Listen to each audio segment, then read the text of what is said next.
ঢাকা দক্ষিণ city corporation নির্বাচনে NCP মনোনীত মেয়র পদপ্রার্থী জনাব আসিফ মাহমুদ সজীব ভুইয়া উত্তর সিটি কর্পোরেশন ঢাকা উত্তর সিটি কর্পোরেশন নির্বাচনে এনসিপি মনোনীত মেয়র পদপ্রার্থী জনাব আরিফুল ইসলাম আদিব। কুমিল্লা সিটি কর্পোরেশন নির্বাচনে এনসিপি মনোনীত মেয়র পদপ্রার্থী জনাব অ্যাডভোকেট তরিকুল ইসলাম, আহ্বায়ক জাতীয় যুব শক্তি।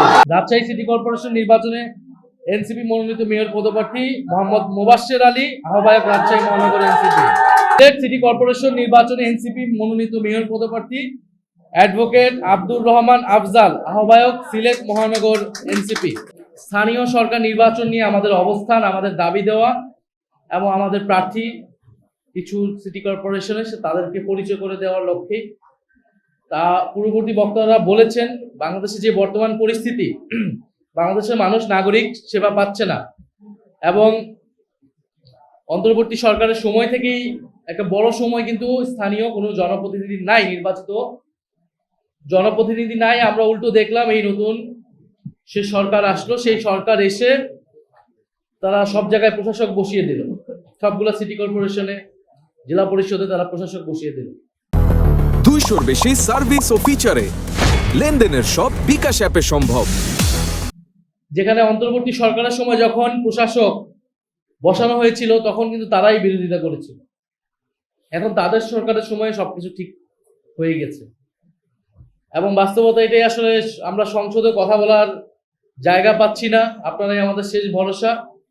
ফলে প্রশাসক এই নিয়োগ যে নিয়ে দিয়েছে এটা আসলে তারা অনেক বেশি সংবিধানের কথা তারাই বলে, কিন্তু এটাও কিন্তু সংবিধান অনুযায়ী সংবিধান লঙ্ঘিত হয়, কারণ স্থানীয় সরকারে নির্বাচিত জনপ্রতিনিধি দিয়ে স্থানীয় সরকার পরিচালিত করতে হয়। অন্তর্বর্তী সরকারের একটা বিশেষ সময় ছিল, এখন তো একটা নির্বাচিত সরকার এসেছে। তো আমরা যেটা বুঝতে পারছি যে এই নতুন সরকার যেমন বাংলাদেশের সবগুলা প্রতিষ্ঠান কুক্ষিগত করছে, বাংলাদেশ ব্যাংক থেকে শুরু করে দুদক সবগুলো রাষ্ট্রীয় প্রতিষ্ঠান, একইভাবে স্থানীয় সরকার যে প্রতিষ্ঠানটাকে যেটার সংস্কার হওয়ার সম্ভাবনা তৈরি হয়েছিল সেটাকেও তারা দলীয়করণ করে ফেলেছে, কুক্ষিগত করছে। এই পর্যায় থেকে অতি দ্রুত আমাদেরকে বের হতে হবে এবং বের হওয়ার জন্য অতি দ্রুত স্থানীয় সরকার নির্বাচন দিতে হবে। আজকে আমরা সেই দাবিটা এখানে রাখলাম যে আগামী 6 মাসের মধ্যে ধাপে ধাপে সকল স্থানীয় সরকার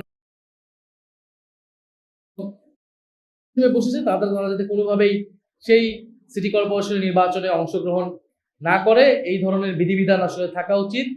এছাড়া নির্বাচন কমিশন, এই নির্বাচন কমিশনের অধীনে আবার সিটি কর্পোরেশন নির্বাচন হলে সেই নির্বাচন লেভেল প্লেইং ফিল্ড থাকবে কিনা এটা আমাদের মনে শঙ্কা আছে, কারণ এই নির্বাচন কমিশনের প্রতি যথেষ্ট অনাস্থা তৈরি হয়েছে। জাতীয় নির্বাচনে যেভাবে ইলেকশন ইঞ্জিনিয়ারিং হয়েছে, বাংলাদেশে প্রায় 3 ঘন্টা ফলাফল সব কেন্দ্রে বন্ধ করে রাখা হয়েছিল।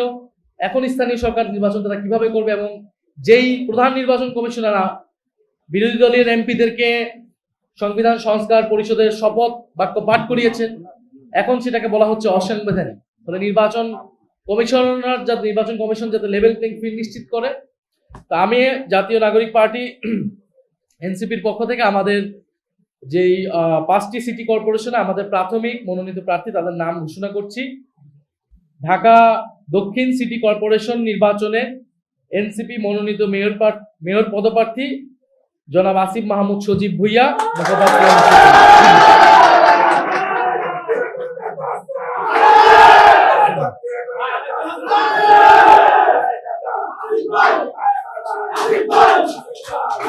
ঢাকা উত্তর সিটি কর্পোরেশন নির্বাচনে এনসিপি মনোনীত মেয়র পদপ্রার্থী জনাব Ariful Islam Adib.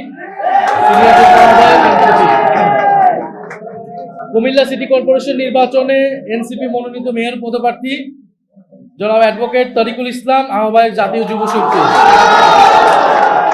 Rajshahi city corporation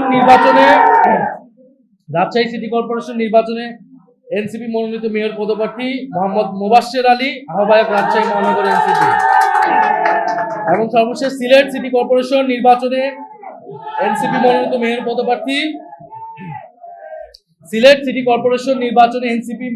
mayor পদপ্রার্থী অ্যাডভোকেট আব্দুর রহমান আফজাল, আহ্বায়ক সিলেট মহানগর এনসিপি। আমরা 5টি সিটি কর্পোরেশনের আমাদের প্রাথমিক তালিকা ঘোষণা করছি এবং আমরা অতি দ্রুত সময়ের মধ্যে আমাদের বাকি সিটি কর্পোরেশন এবং সারা দেশে আমাদের উপজেলা এবং পৌরসভার যারা পদপ্রার্থী হবে তাদের নামও দ্রুত ঘোষণা করে দেওয়া হবে।